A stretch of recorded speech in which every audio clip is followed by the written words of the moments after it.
Hi everybody, welcome to my videos where I use exposure and response prevention therapy to help treat my choking phobia. So today I'm going to be eating some breakfast because I'm really hungry. And so how I'm going to do this video is following the classic exposure and response prevention therapy model, which is rating your anxiety before you do the exposure, then doing the exposure, or in other words, doing the thing making you anxious, staying with it, and then recording your anxiety after you finish the exposure. So, my anxiety before is, it's actually about a 5 out of 100.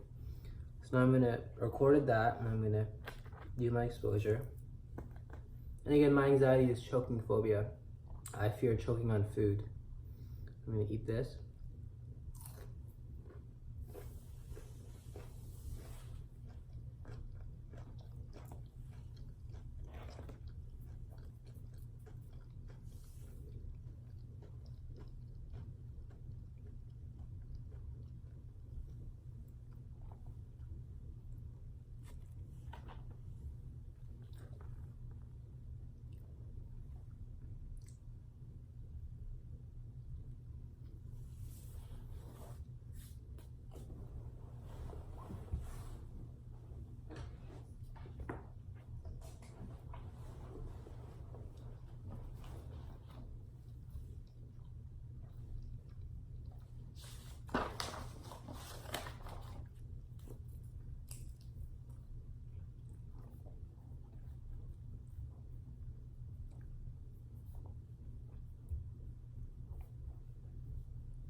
Sorry.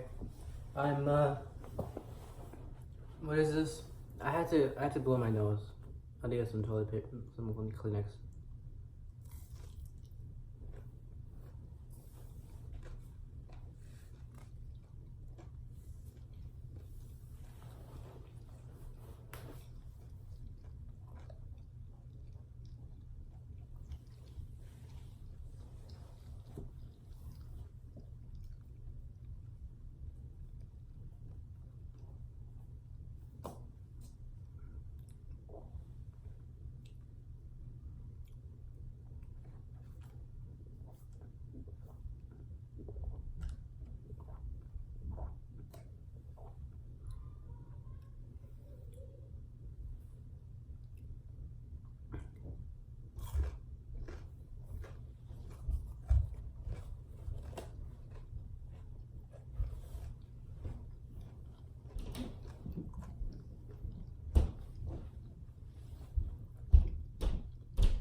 Sorry guys for the no talking. I was really hungry. If you hadn't noticed, I didn't make a video yesterday because I had a business meeting I had to attend to. It was fairly important. I was really hungry today, so pardon me if all you hear is chewing and not much else. I have the thoughts I want to share with you guys afterwards. So I want you to rate my anxiety. I've done the exposure. I've eaten most of it. Let me see here. I started with a 10, right? Did I say 10? Let me just see here. I think I said 10 or 5. I said 5.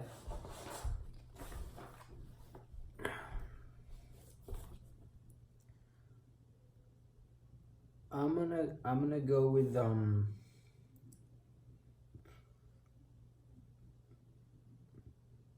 yeah, I'm gonna go with 5. So no change, but it's a good thing to observe. My plateau was in my last video was 10. I went from 10 to 10. This time my plateau was a bit lower. It went from 5 to 5. So let's get something note. So now I'm gonna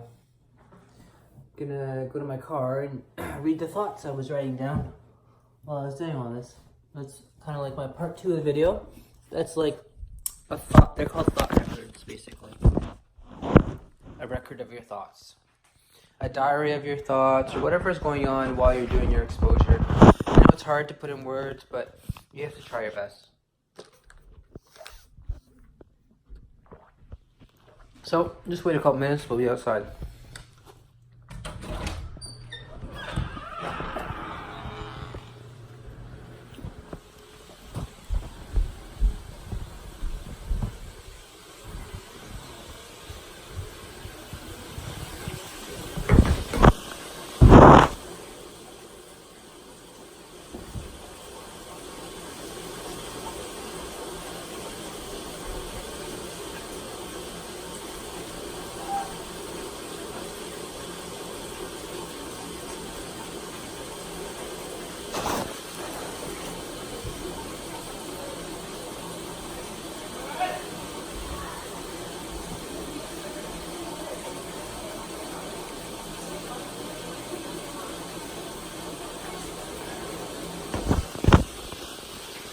Sorry about that, guys. Apparently some sort of argument happening upstairs. So let's not go that way. Let's go this way.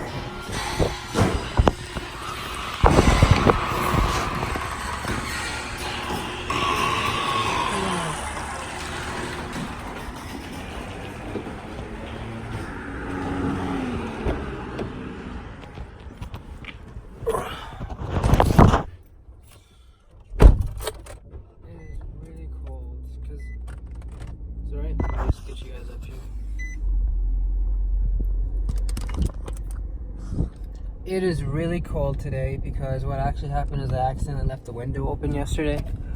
So all the cold air, like it's spring, right? So all the cold air is kind of like got in my car. Which sucks, you know, because it gets really, really cold. Like I live in Canada, right? So winter is like, it's like nothing else. It gets you really, really cold in the winter. I mean, you get really, really cold in the winter. Like, to the point where it's like, you sometimes think, should I move? Like, am I dying?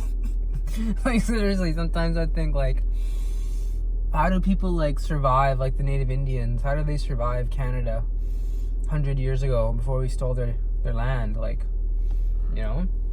I mean, with no disrespect, but before it was their land, before they took it, before we took it, how did they survive? Like, did they live underground? Because this is like a digression, just like a random thought I'm having right now, but how did the Native Indians, like, live? Oh, I'm gonna have a cigarette and think about this for a second.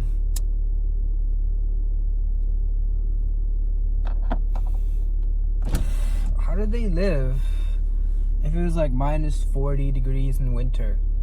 The best I can think of is like they have the huts, the teepees.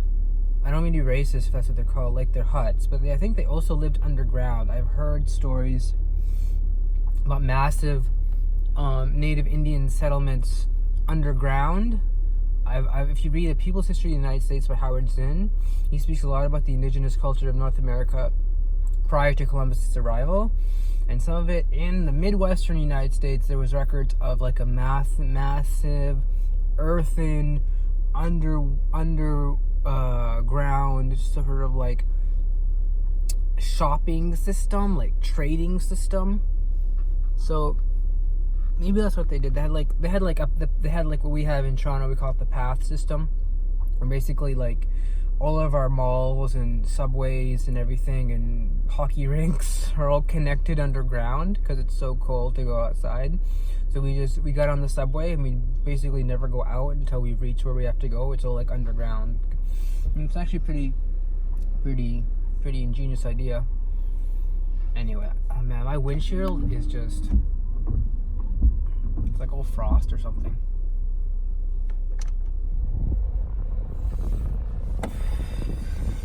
Okay, I'm getting warmer. I feel much warmer. All these kids going to school. I'm just trying to like make the video as private as possible. Like these kids are going to school. I'm just trying to. It's actually the morning now, so I just don't want to talk about these things in front of people I don't know, right? Like they're not gonna know what I'm talking about. And I'm a pretty shy person. I just don't start talking about things if I feel like it's not the right time. Although there are times where I would talk about things too much. Anyway, so this is my thought record. The thoughts I was writing down while I was doing my exposure as in eating. So let's just get the anxiety on record first. I started with a 5 out of 100, and I ended with a 5 out of 100. So just to clarify, there was no decrease in anxiety, but what there was is known as a plateauing or a leveling of my anxiety, where I feel a base level of anxiety. It doesn't go up, but it doesn't go down, and I'm happy with that. Because at the same time, there's no cure for anxiety, but this is a good treatment method. It's an effective treatment method. When you can go from 70 anxiety down to 10 at 5, you can consider yourself effectively treated. Okay? So the first thought I had after I wrote down my anxiety level and began my exposure was, wow, that's a low anxiety level. And I was very surprised at that. It was a very low anxiety level, a 5. I usually get 5s. I would start with 10s and I would end up with a 5. Sometimes, if you notice on my videos. This time it was a 5 and it stayed at 5. So when you have a 5, that's what I wrote down. Like, that's a really low anxiety level. And then the next thought I wrote down was, oh, my thoughts, because I forgot to write down my thoughts. Forgot to get my little buddy here, my paper and my pencil, and write down my thoughts. I was so hungry. I'm sorry, guys. I was so hungry because remember I told you guys yesterday I had a business meeting. I was so hungry. I didn't really eat much yesterday.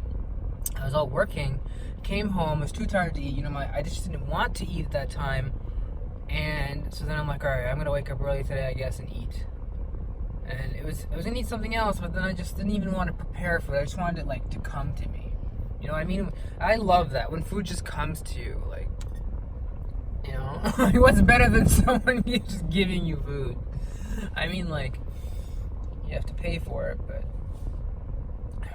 you know, I'm not paying for it. My dad's nice enough to allow me to use his credit card to buy food on occasion, but usually I pay for it, you know, and it's worth it in my opinion. He doesn't let me tip, but I'm digressing. Anyway, next thought. The next thought I have is person X, okay, I'm saying person X to protect their privacy, believes they are helping me, but just because I think I need something does not mean I need it. So let me repeat that. Person X believes they are helping me, but just because I think I need something does not mean I need it. For example, I was running low on cannabis one time, and person X was with me, and I basically notified him of this, and we began to discuss it. he worked out a solution whereby he would front me some cannabis and I would pay him later. Now, the problem with that is that I did not pay him. And it got to me to thinking, like, I'm going to pay him, but I'm just a bit financially strapped right now. You know, if you've noticed, I've been cut off to a DSP, and I have to work, and I have to pay for my gas and everything. And all my expenses. So basically, I was thinking while I was doing this exposure, like, do I really need cannabis in terms of, like, is this, because he saw in my eyes, or at least he felt, like, being wounded, like me feeling wounded, me feeling like I am going to be angry or sad or in any way negatively feeling if I don't get cannabis soon. It's almost like the same feeling I think, but I may not be right. I may be drawing parallels, but I'm not sure, between me and my father when maybe I run out of cigarettes, but I don't even think that makes sense. No, let's just scratch that part. So that's what I felt like. He was trying to help me because he identified something that he thought he could help me with. He didn't want to see me suffering by not having cannabis. Right? Not my father, but the person X, who is not my father. And so I thought to myself, sometimes, like, just because I think I need cannabis doesn't mean I need cannabis. Just because I need something doesn't necessarily mean I need it. There's some things I think I don't need, but I need. For example, a good work ethic and money, good work ethic, for example. And there's things I think I need, but I don't need. For example, so much cannabis, or how much cannabis does a person really need? So these are things to consider.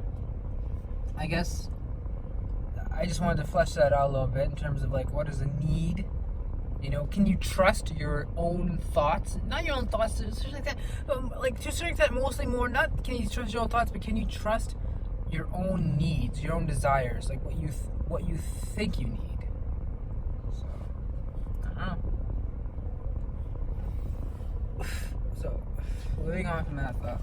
That was just something I was thinking about. Not sure why, but as I said, these thoughts are as sequential as possible. Okay, I'm going to try to keep them as sequential as possible. Next thought. Okay. Next thought was too freshly covered or cracked. Too freshly cracked. You know, when I was on Uber Eats, deciding what I wanted to eat, I read the description of the eggs I bought. One of the descriptions were something like 2 freshly cracked eggs from grain-fed hens with, like, you know, this and that. And as I read it, I was thinking, I read it, I'm like, I want to get this, so I got this. And so while I'm eating, I'm thinking about it, and then I thinking about it, I guess I was so hungry. And the next thought I wrote down was, I'm hungry, and the thought after that I wrote down was, eggs. So you can see kind of a pattern forming there. The thoughts are like, what I ordered and why I ordered it, I was so hungry. Then I'm thinking about it while I'm eating it, and then I'm actually thinking, I'm hungry. It's almost like my choking phobia. It takes a while to actually get to the thought that my body wants to say and my mind wants to say, which is, I'm choking. Instead, it would be like, I'm going to choke on a pencil or a piece of, string from my book fell on my food and I'll eat it. It will never be that. It'll always be, I'm choking. It could be choking on anything, right? I could be choking on anything. So it's really interesting. Same thing, like I'm hungry. You know, I could be eating anything, but I write down 2 freshly cracked. You know, I write down eggs. I write down specifics. Like, I get really specific. That's what I've noticed when I do these exposures and thought records. Basically, you get to flesh out your thoughts more. You definitely get to flesh them out. You realize that your mind is saying certain things, but if you just go along with those certain things, like I'm choking, you won't actually realize why you're thinking that or what it would mean in the grander, like, symbology of thoughts. Like food, for example, means comfort. But, you know, when I write, so it's almost the same parallel with hunger. Like, I feel hungry, so I'm writing things like 2 freshly cracked eggs. I'm writing 2 freshly cracked, I'm writing eggs. I'm not really writing I'm hungry, because I could be eating anything, just like I could be choking on anything. It's like this universal, and then I gotta get to, like, the particulars of what exactly my mind is saying in this exact moment. What exactly am I eating? What exactly am I gonna choke on? So, one moment while I light up some cannabis.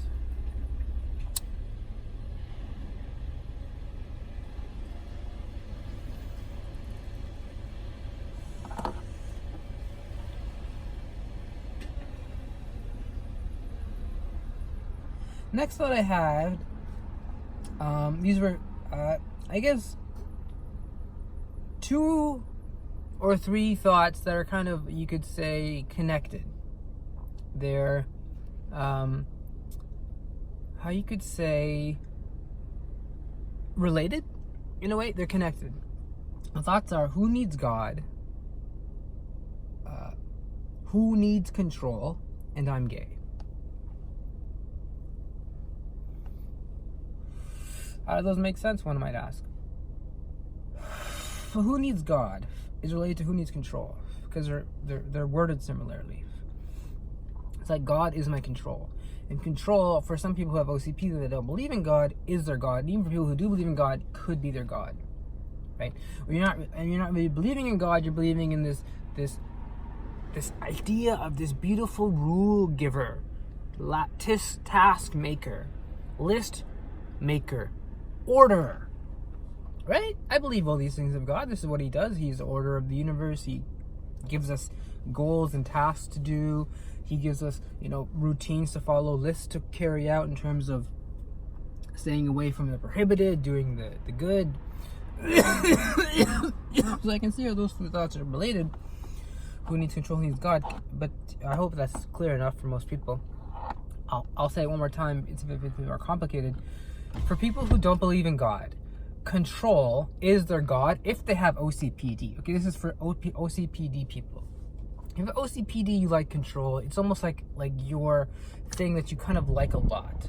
So, for someone who does believe in God, their God is, God. Or if their OCPD is kind of checked, it could also be, right, control. This list, because what is God in a way? I don't mean creedly as much as I mean psychologically. For someone who believes in God and has OCPD, it's a rule maker, it's a list maker, it's a task maker, it's an orderer, right? It's a beneficent, almost teacher who will give you a routine every day of what to do. Like we Muslims, we have a routine of what we're supposed to do. We pray 5 times a day, we do the Ramadan fasting and the charity, right? You can definitely see that with Islam, how we may be thinking, for example, I may be thinking I'm worshiping Allah, but I'm just worshiping my own OCPD, my own desire to want rules and lists and order and comfort, to know that everything is, predictable in a way, or ordered in a particular way, good in a particular way. So moving on from that thought sequentially, and also it's a related thought, it's I'm gay. Which obviously comes up when I discuss my religion. Anytime I discuss my religion, I end up discussing my sexuality. Anytime I discuss my sexuality, I end up discussing my religion. It's kind of just how it goes. It's kind of like a catch-22 for someone who's a gay Muslim. It's not like I can escape it. I tried my time sometime, and I'll talk about that in the future a little bit, but just I'm going to say here real quick, I've tried from time to time to integrate, for example, my Islam with my homosexuality, and it doesn't work. Or my homosexuality with my Islam, and it just doesn't work. So I end up just talking about them both at the same time, trying to get them to mesh, because I think that's the foundational crux of who I am.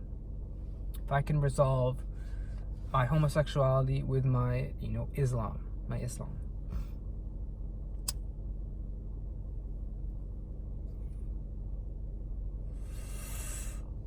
Okay. Next song is a song lyrics. I don't remember the song. Sorry guys, I don't remember the song. It's the song lyrics. Okay, excuse me. Next sequential thought is, why have others been more successful than me? Why did I not take more courses first year uni? Am I slow? These thoughts are coming together, right? You can see the thoughts are getting more related. I'm thinking more straighter, right? More orderly, more mindful, more efficiently.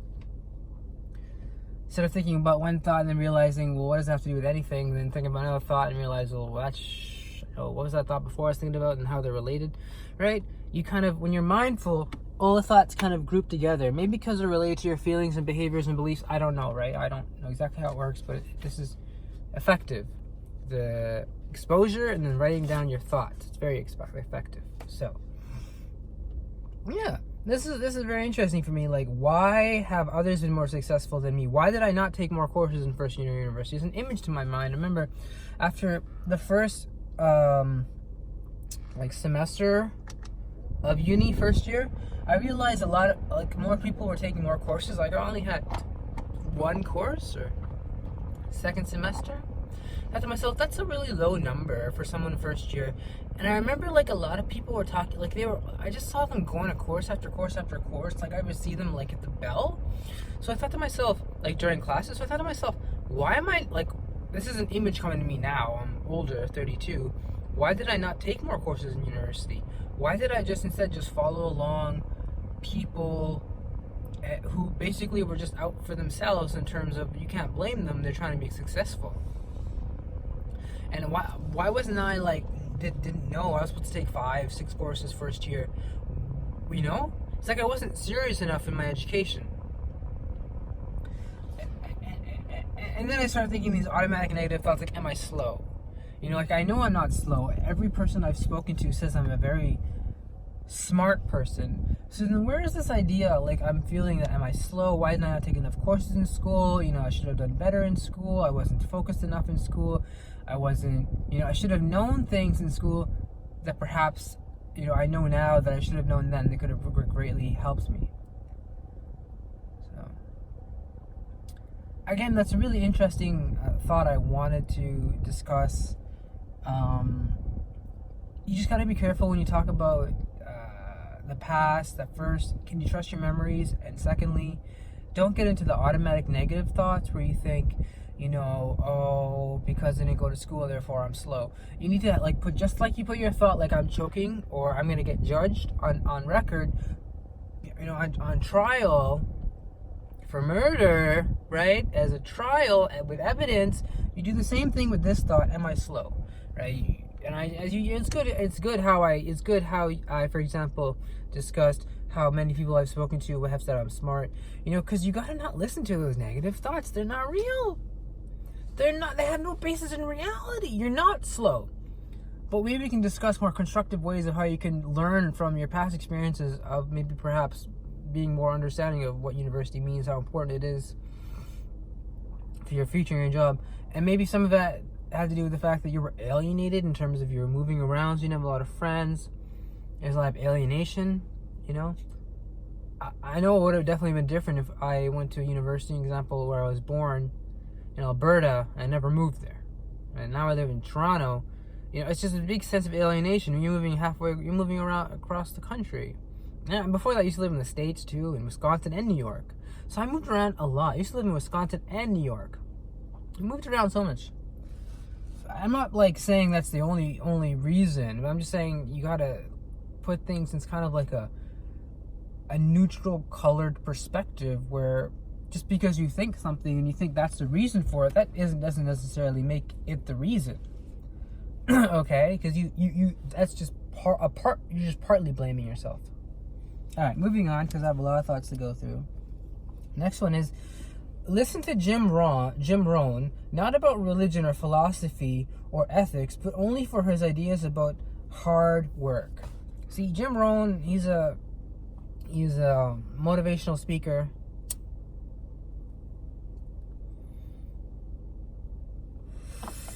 I like to listen to him when I do my job. And thing is, I was writing this down. I was also thinking of it while I was reading it. Listening to him. Is there are some things I want to take from him and some things I don't. This is something he's also advocated. He says, for example, be a student, not a follower. Right? He says, take some of my things and don't take some of my things. And there's some of the things, for example, I don't want to take. For example, he quotes the Bible a lot. I don't really believe in the Bible. I know it has a lot of teaching, but I'm not going to take, if you say, for example, chapter, verse of the Bible, I'm not going to be like, oh, okay, that means something to me. Secondly, his whole thing, he talks so much about philosophy and setting the sail. I get it, but I'm not big into philosophy. I just stay away from philosophy. It's too confusing, it's above. I just try to let God deal with philosophy. I'll deal with me. Right? That's kind of how my philosophy is, who I am. Or ethics, same thing. I don't really follow his ethics. He's He's a white Christian man.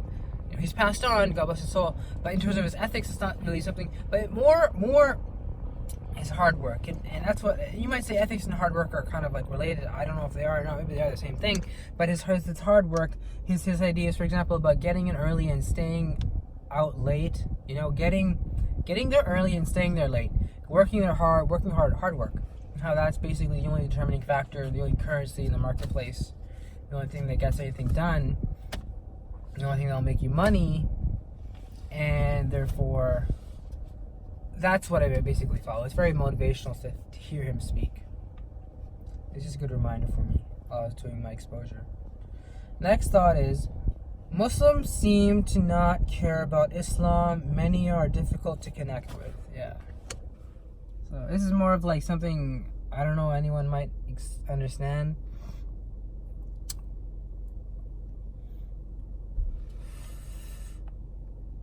Like, I know Muslims would understand this probably more than non-Muslims, but as a convert to Islam, I convert to Islam. When I speak to Muslims, I find they are very warm and kind and open. I also find that it's hard for me to genuinely connect with them because they have a difficult time talking about anxiety. And especially in the Indian subcontinent, they have a difficult time talking about anything negative publicly. It's all behind closed doors around people they trust. So when you try to, in this culture, I wasn't raised that way, to just kind of like keep my laundry behind closed doors. I was to a certain extent, but also to a certain extent I've realized, I just come to the realization, I don't know if I was raised this way, I just kind of learned it.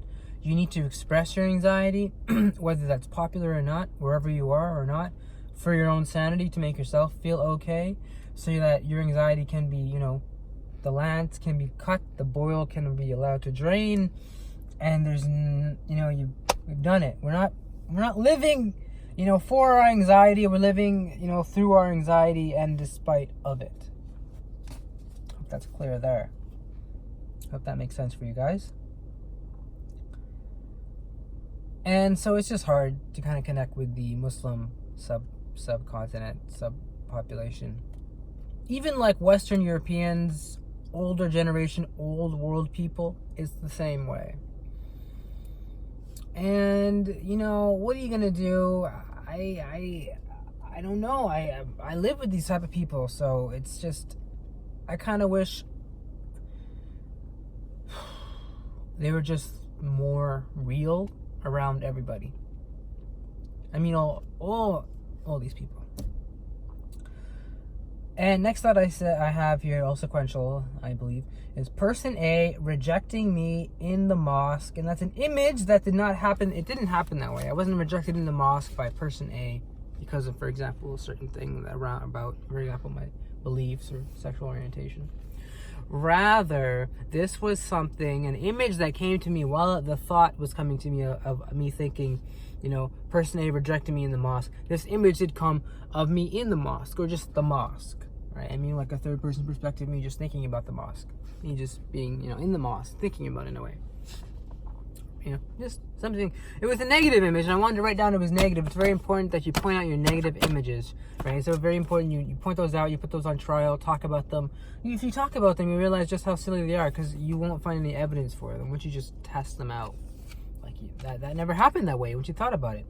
That's how it happened, right? And you could talk about how it did happen. For example, he had OCD, and he was scared that I might have infected with my HIV because I was gay, so he took me to a doctor's office and made me wait for 2 hours, and he waited in his car, and he forced me to get a blood test, and even then he said he wouldn't talk to me.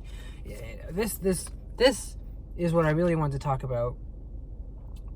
Not so much, the fact that I was in the mosque and having an image in the mosque. Right? These are things I wanted to discuss, because it was kind of out of line for him. Like, I get it, it's what you believe. At the same time, I was in that doctor's office for at least an hour, and he only came for like 10 minutes. And I know I was at least there for an hour and a half, 45 minutes. Okay? And he had the gall to stay in his car and just be on his phone, be like, yeah, basically I'll be here, and I want you to get tested for AIDS, because I think you might have AIDS. Can you do it for my OCD? And I was like, fine at first, me being naive. I just wanted to please him. At first, I And I realized the wait was going to be at least 20 minutes. That I still did it out of my stupidity. Maybe peer pressure, probably social anxiety. I'm sure that rings a bell to some people. They're just doing things because they're already there, so it'd be too awkward to leave. You know? And that's a good thing with social anxiety. Just get your foot in the door and just kind of show up. That is kind of really important with social anxiety. But it could also be hindering if someone is pressuring you to do something you don't want to do, and you end up doing it. For example, I was also thinking about something else that happened to me about my sexual abuse. Right? Same thing kind of happened.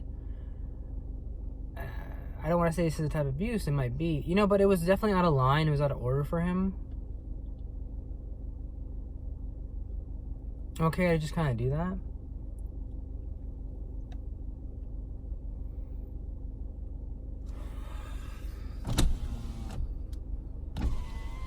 So, just wanted to get that off my chest. Next thought. Next thought. You're running the mill. It's been a while since I've thought about it. My lead pencil broke off a piece of its lead, and that will get mixed in my food, and I will choke. Right? The whole choking. I will choke. I'm choking. Choking phobia, right? If you remember last video, it was twice. I think the video before that, it was twice or once. This video, it's once. So, you get more numb to the thought as you realize it is just a thought. It's not real. It's like a thought, and it decides how you feel. So if you change how you feel when you have that thought, you can change in a way how you feel when you think, and you'll realize your thinking affects your feelings. All right, you gotta be an open buyer. You gotta buy into that. You gotta drink that Kool-Aid, guys. Thinking changes your feelings. Okay? It can and it will. If you do the exposures, and if you stick with it long enough and don't run away from the exposures, and if you eventually get the tools to write down your own thoughts, you would definitely realize you can feel differently by just thinking.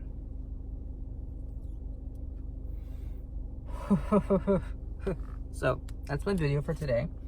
Apologize for not making a video yesterday. So to make up for it, I will make a video Saturday. I think that's all I want to say, to be quite honest. And I'm kind of tired right now. It's early. I've been up for, probably like an hour and a half now. I'm not an early person. But now that I'm up, I don't think I'm going to go to sleep, Once you're up, you're up. I mean, I might go back to sleep, but I'm just going to I'm going to sleep where basically I have okay, first of all, I'm not taking my eating aid, sleep aid, anti-hallucination pill every day anymore as prescribed, and I should be. I don't know.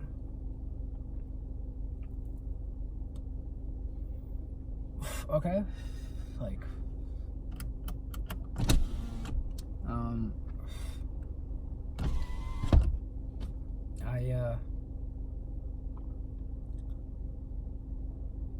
I get too lazy. It's maybe it's classic avoidance behavior.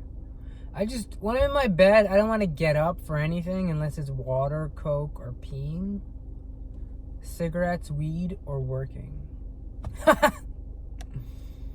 It's funny. Maybe it's true. I think it is true. It's 100% true. 100%. I just let the truth slip there. I didn't mean to do it, but it just came out. The truth just slipped out. That's the truth. I will not leave my bed except for eating, peeing, or something else. Smoking, working, or something else. Or sleeping. Something else. Watch the video. I'm not going to rewind it or something. And basically, I'm lazy. Eating, drinking, or peeing, or smoking, or working. Okay, that's it. 5 things.